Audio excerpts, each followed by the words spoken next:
For today's meditation, let us open the holy book of 1 Samuel and read chapter 15, verse 24. இந்த நாளிலும் நம்முடைய தியானத்திற்கு ஆதாரமாக 1 சாமுவேல் 15 அதிகாரம் 24 வசனத்தை வாசிக்க கேட்போம். அப்பொழுது சவுல் சாமுவேலை நோக்கி, நான் கர்த்தருடைய கட்டளையையும் உம்முடைய வார்த்தைகளையும் மீறினதினாலே பாவம் செய்தேன். நான் ஜனங்களுக்கு பயந்து அவருடைய சொல்லை கேட்டேன். And Saul said unto Samuel, I have sinned, for I have transgressed the commandment of the Lord, and thy words, because I feared the people, and obeyed their voice. Hallelujah. Hallelujah. Here we see the first king of Israel called Saul who actually realized his mistake. இந்த முதலாவதாக ராஜாவாகிய சவுல், இஸ்ரவேலின் ராஜாவாகிய சவுல், அவன் தேவனுடைய கட்டளைக்கு அவன் கீழ்ப்படியவில்லை, பாவம் செய்தான். அந்த தப்பை உணர்ந்தான். அவன் செய்த தவறை உணர்ந்தான். Hallelujah. Hallelujah. Therefore he makes such an confession to Saul. அதனால்தான் தன்னுடைய தவறுகள் பாவத்தின் நிமித்தமாக ஒரு அறிக்கையை அவன் வெளிப்படுத்துகிறான். Hallelujah. Hallelujah. In these days also, before we come to the presence of the Lord, we must be sure to confess our sins. இந்த நாட்களிலும் கூட நாம் தேவனுடைய சமூகத்தில் கூடி வரும் பொழுதெல்லாம் நம்முடைய வருவதற்கு முன்பாக நாம் நம்முடைய குறைகள், குற்றங்கள் எல்லாவற்றையும் தேவனுடைய சமூகத்திலே அறிக்கை செய்ய வேண்டும். Hallelujah. Hallelujah. Glory be to the holy name of the Lord. கர்த்தருடைய பரிசுத்த நாமத்திற்கு மகிமை உண்டாவதாக. In this chapter we see God commissions Saul to destroy the Amalekites totally. இந்த அதிகாரத்தில் நாம் பார்க்கின்றோம், வாசிக்கின்றோம், தேவன் அமலேக்கியர்களை முற்றிலுமாக அழிக்க வேண்டும் என்று அவர் ஒரு கட்டளையை சவுலுக்கு தருகிறார். Hallelujah. Hallelujah. Because they were people who fought with Israel as soon as they journeyed from Egypt. They came at the back of the camp of Israel and were attacking the Israelites from back. இந்த இஸ்ரவேல் ஜனங்கள் அவர்கள் எகிப்து அடிமைத்தளத்தில் இருந்து அவர்கள் விடுபட்டு வந்தவுடன் இந்த அமலேக்கியர்கள் வந்து இஸ்ரவேலை பின்புறமாக வந்து அவர்கள் தொல்லை கொடுத்தார்கள், அவரோடு போர் செய்தார்கள். Hallelujah. Hallelujah. So now God is telling, I will take a revenge on them. இப்பொழுது கர்த்தர் சொல்லுகிறார், நான் அவர்களுக்கு எதிராக ஒரு பழிவாங்குதலை நான் மேற்கொள்வேன் என்று சொல்லுகிறார். Hallelujah. Hallelujah. He says, vengeance is mine, I will take revenge. கர்த்தராகிய தேவன் சொல்லுகிறார், பழிவாங்குதல் எனக்குரியது, நானே பதில் செய்வேன் என்று தேவன் சொல்லுகிறார். Hallelujah. Hallelujah. Glory be to the holy name of the Lord. கர்த்தருடைய பரிசுத்த நாமத்திற்கு மகிமை உண்டாவதாக. So in this life we may face various trials by the power of the prince of darkness. இந்த காலங்களில் நாம் வாழ்கின்ற இந்த காலகட்டத்தில் இந்த உலகத்தின் அதிபதியானவன் மூலமாக வருகின்ற அநேக சோதனைகள் நமக்கு உண்டு.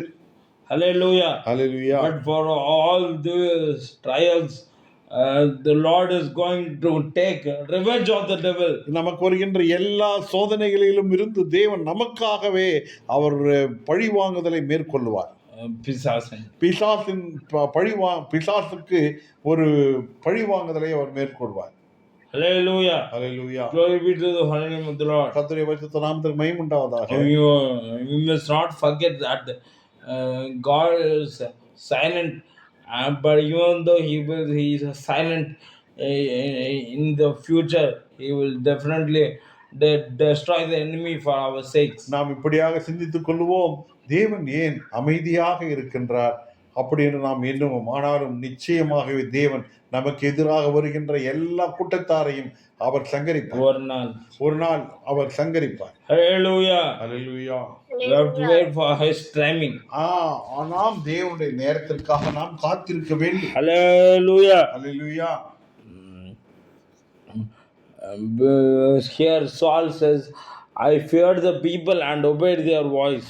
இங்கு சவுல் சொல்லுகிற ஒரு காரியம் என்னவென்றால், நான் ஜனங்களுக்கு பயந்து அவர்கள் சொல்லை கேட்டேன் என்று சவுல் சொல்லுகிறார். God had told Saul to totally annihilate the Amalekites. தேவனாகிய கர்த்தர் சொன்ன ஒரு காரியம் சவுலை பார்த்து, நீ அந்த அமலேக்கியர்களை முற்றிலுமாக அழித்து விட வேண்டும் என்று கட்டளை கொடுத்தார். Not to save any livestock alive. காரியம் என்னவென்றால், எந்த உயிரினத்தையும் மீதம் வைக்க கூடாது என்பதுதான் அதனுடைய கட்டளை. Hallelujah. Hallelujah. But Saul was forced by he was so some people might have told Saul, and these animals can be used as offerings for God. ஒருவேளை சவுலுக்கு அந்த ஜனங்கள் சொல்லியிருக்கலாம், இந்த மிருகங்கள் எல்லாம் தேவனுக்கு பலியிடுவதற்கு வேண்டும் என்று கூட அவர்கள் சொல்லியிருக்க ஆலோசனை தந்திருக்கலாம். Hallelujah. And therefore Saul might have kept the best animals for sacrifice. அதனால் சவுல் என்ன செய்தார் என்றால், நல்ல மிருக கூட்டங்களை பலிகளுக்காக அவர் தெரிந்து வைத்துக் கொண்டார். Hallelujah. Hallelujah. But the prophet Samuel was not happy. ஆனாலும் தீர்க்கதரிசியாகிய சாமுவேலுக்கு அதில் இஷ்டமே இல்லை. Hallelujah. When he came to Saul, அவர் சவுலிடத்தில் வந்தபொழுது, hallelujah, he said, what is the sound of sheep and sheep which I hear? அவர் சவுலை பார்த்து கேட்ட ஒரு காரியம், ஆடுகள் சத்தம் இடுகிறது என் காதுகளுக்கு, மாடுகள் சத்தம் இடுகிறது என் காதுகளுக்கு கேட்கிறது என்று சொன்னார். Hallelujah. Hallelujah. But Saul says they are kept for sacrifice to God. Saul என்ன சொன்னார் என்றால், அவைகள் எல்லாம் தேவனுக்கு பலியிடுவதற்காக வைக்கப்பட்டது என்று சொன்னார். Then the holy prophet Samuel says the great famous line. இப்பொழுது தீர்க்கதரிசியாகிய சாமுவேல் சொன்ன ஒரு அருமையான ஒரு வார்த்தை. He says obedience is better than sacrifice. அவர் சொன்ன ஒரு காரியம் என்னவென்றால், ஒரு அருமையான பழமொழி என்று கூட சொல்லலாம், பலியை பார்க்கிலும் கீழ்ப்படிதலே உத்தமம் என்று சொன்னார். Hallelujah. Hallelujah. Glory be to the holy name of the Lord. கர்த்தருடைய பரிசுத்த நாமத்திற்கு மகிமை உண்டாவதாக. Therefore this word is relevant even today. இந்த ஒரு அருமையான வார்த்தை இந்த நாள் வரையிலும் அது மிகவும் ஒரு நன்றாக செயல்பாட்டில் காணப்படுகிறது. Hallelujah. Hallelujah. And today also God wants obedience. இந்த நாளிலும் கூட தேவன் விரும்புகிற ஒரு காரியம் என்னவென்றால், அவருக்கு நாம் கீழ்ப்பட்டு இருக்க வேண்டும் என்று விரும்புகிறார். Hallelujah. Hallelujah. And God wants us to obey fully, not 50%. He wants 100%. தேவன் நாம் ஒரு 50% அவருக்கு கீழ்ப்படிவதில்லை, அவர் கீழ்ப்படுகிறதை அவர் விரும்பவில்லை. 100% நாம் அவருக்கு கீழ்ப்படுகிறதை விரும்புகிறார். Hallelujah. Hallelujah. But that was what Saul did not do. ஆனால் சவுல் அதை செய்யாமல் போனார். Because he feared the people and he obeyed their voice. ஏனென்றால் அவர் ஜனங்களுக்கு பயந்து அவருடைய சத்தத்திற்கு சவுலானவர் கீழ்ப்படிந்தார். Hallelujah. Hallelujah. In the next Proverbs chapter 29 verse 25, what do we நீதிமொழிகள் புத்தகம் 29ஆம் அதிகாரம் 25ஆம் வசனத்தில் நாம் வாசிக்கிறோம், The fear of man bringeth a snare, but whose putteth his trust in the Lord shall be saved. மனுஷனுக்கு பயப்படும் பயம் கண்ணியை வரவிக்கும், கர்த்தரை நம்புகிறவனோ உயர்ந்த அடைக்கலத்திலே வைக்கப்படுவான். Hallelujah. Hallelujah. The fear of man breaketh the snare. இந்த மனுஷனுக்கு பயப்படுவது கண்ணியை வருவிக்கும் என்று நாம் வாசிக்கின்றோம். Hallelujah. Hallelujah. That's what Saul faced, a snare. அதனால் தான் சவுல் அந்த ஒரு பயத்தை சவுல் ஒரு கண்ணியை எதிர்கொண்டான். அதனால் தான் சவுல் ஒரு கண்ணியை எதிர்கொண்டான். Hallelujah. Hallelujah. We say in this chapter,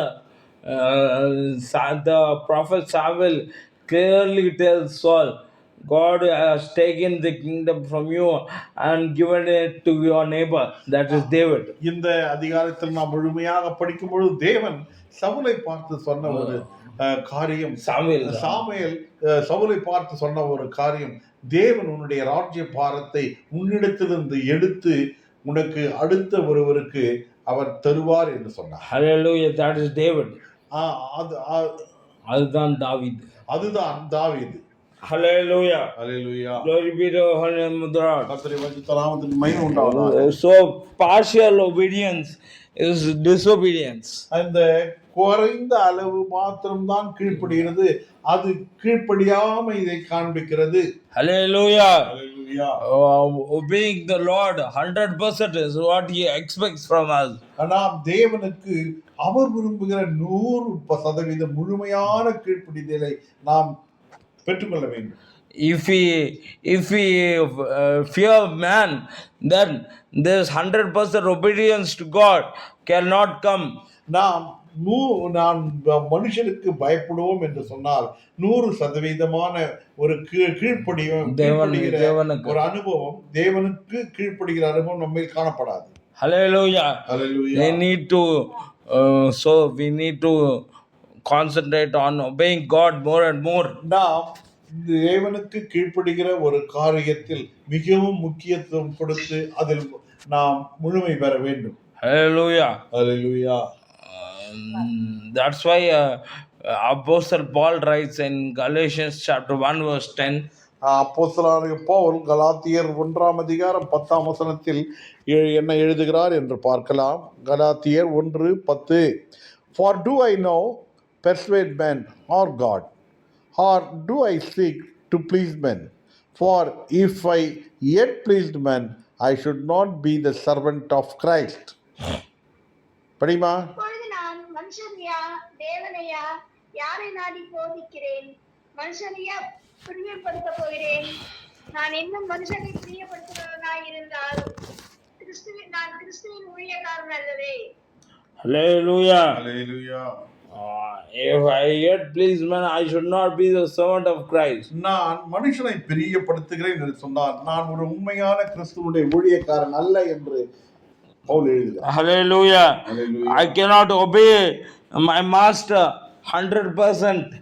நான் என்னுடைய தேவனுக்கு 100% நான் கீழ்ப்படியாமல் போக முடியுமா? போவேன். எப்போ நான் மனுஷரை பிரியப்படுத்த ஆரம்பிக்கும் போது தேவனுக்கு 100% கீழ்ப்படியாமல் போவேன். நான் மனுஷனை பிரியப்படுத்துகிறேன் என்று சொன்னால் 100% நான் தேவனுக்கு கீழ்ப்படியாமல் போவேன். Hallelujah. Hallelujah. So that's why we must stop trying to please people. அதனால்தான் நாம் வேத வசனத்தில் மனுஷரை அதிகமாக நாம் பிரியப்படுத்த கூடாது. Hallelujah. Hallelujah. If we please God, automatically he will make all our relationships in a right manner. நாம் தேவனை பிரியப்படுத்துவோம் என்று சொன்னால் தேவனே நம்முடைய எல்லா உறவுகளையும் சரியாக நமக்கு அவர் நடத்தி செல்ல ஏதுவாக இருக்கும். Hallelujah. Hallelujah. That is the power of the Lord. அதுதான் தேவனுடைய வல்லமை. Hallelujah. Hallelujah. We must our relationship with God is very right. நம்முடைய உறவு தேவனுக்குள் மிகவும் நன்றாக இருக்க வேண்டும். Hallelujah. Hallelujah. Glory be to the holy name of the Lord. கர்த்தருடைய பரிசுத்த நாமத்திற்கு In மகிமை. the holy book of Proverbs, chapter 16, verse 7, what do we read? நீதிமொழிகள் புத்தகம் 16ஆம் அதிகாரம் 7ஆம் வசனத்தில் நாம் என்ன வாசிக்கிறோம்?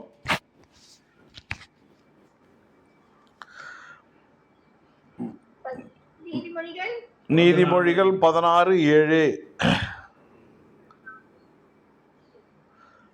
ஒருவனுடைய வழிகள் கர்த்தருக்கு பிரியமாய் இருந்தால் அவனுடைய சத்துருக்களும் அவனோடே சமாதானமாகும்படி செய்வார். When a man's way please the Lord, he maketh even his enemies to be at peace with him. And a man's ways please the Lord, he maketh even his enemies to be at peace with him. Amen. Hallelujah. Hallelujah. Also, in one way, this is how we can love our enemies. இது ஒரு வகையான வழி நம்முடைய விரோதிகளையும் நாம் நேசிக்கலாம். Hallelujah. Hallelujah. How just concentrating on a relationship with God, நாம் தேவனோடு கூட நல்ல உறவு நாம் வைத்துக் கொள்வோம் என்று சொன்னார், automatically our enemies will become our friends. அவர் நம்மை விரோதித்தவர்கள் கூட நமக்கு நண்பர்கள் ஆகி விடுவார்கள். Hallelujah. Hallelujah. மேன்மையை தடுக்க நின்ற கூட்டங்கள் எல்லாமே தேவன் உன் கூட என்று வணங்கி நிற்கும். மேன்மையை தடுக்கின்ற கூட்டங்கள் எல்லாமே தேவன் உன் கூட என்று வணங்கி நிற்கும்.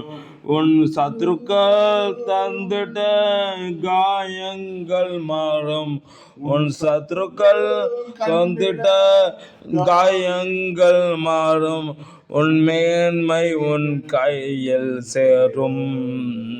சீர்படுத்துவார், ஸ்திரப்படுத்துவார், பலப்படுத்தி நிலைநிறுத்துவார். உன்னை சீர்படுத்துவார், ஸ்திரப்படுத்துவார், பலப்படுத்தி நிலைநிறுத்துவார். உன்னை பலப்படுத்தி நிலைநிறுத்துவார். Hallelujah. Hallelujah. Now let us read the holy book of James, chapter 4, verse 4. பரிசுத்த யாக்கோபுடைய புஸ்தகம் 4ஆம் அதிகாரம் 4ஆம் வசனத்தை நாம் வாசிக்க கேட்போம்.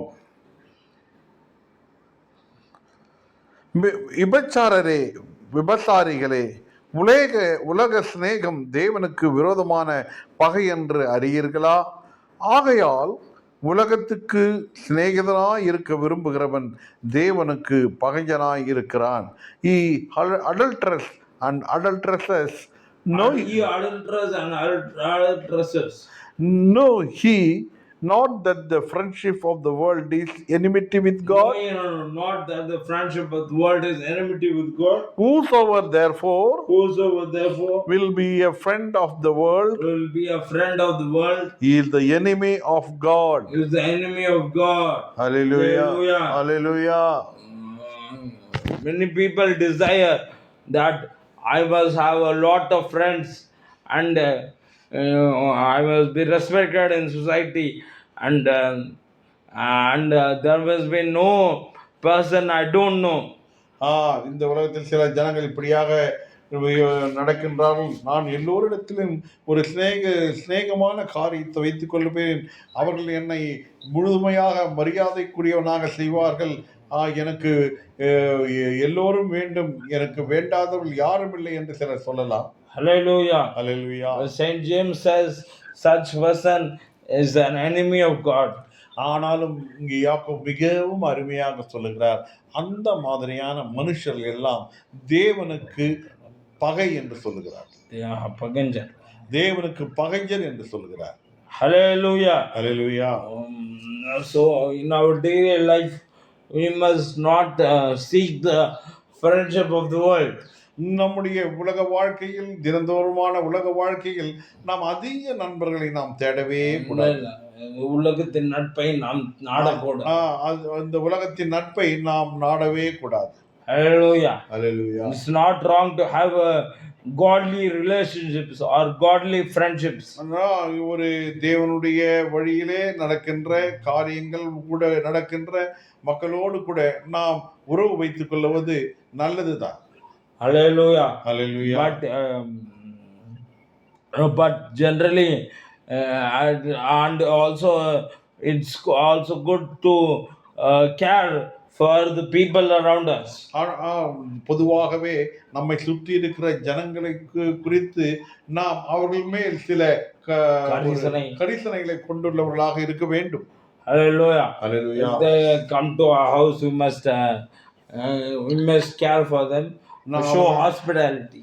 நாம் அவர்கள் நம் வீடுகளுக்கு வந்தால் அவர்களை கனிவாக வரவேற்று அவர்களை உபசரிக்க வேண்டும்.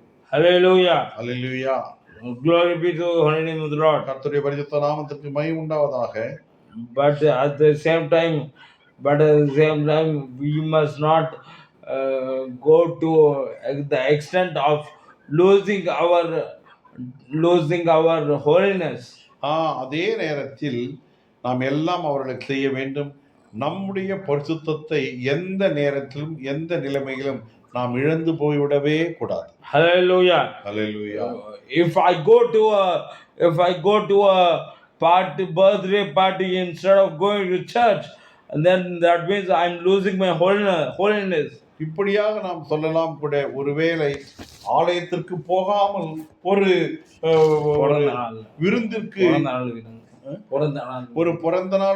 பிறந்த நாள் விருந்திற்கு நான் செல்வேன் என்றால் நான் தேவனை இழந்து போகிறவனாக காணப்படுவேன். தேவனை பரிசுத்தத்தை இழந்தவனாக காணப்படுவேன். என்னுடைய நோக்கம் எல்லாம் ஆலயத்திற்கு செல்ல வேண்டும் என்பதுதான்.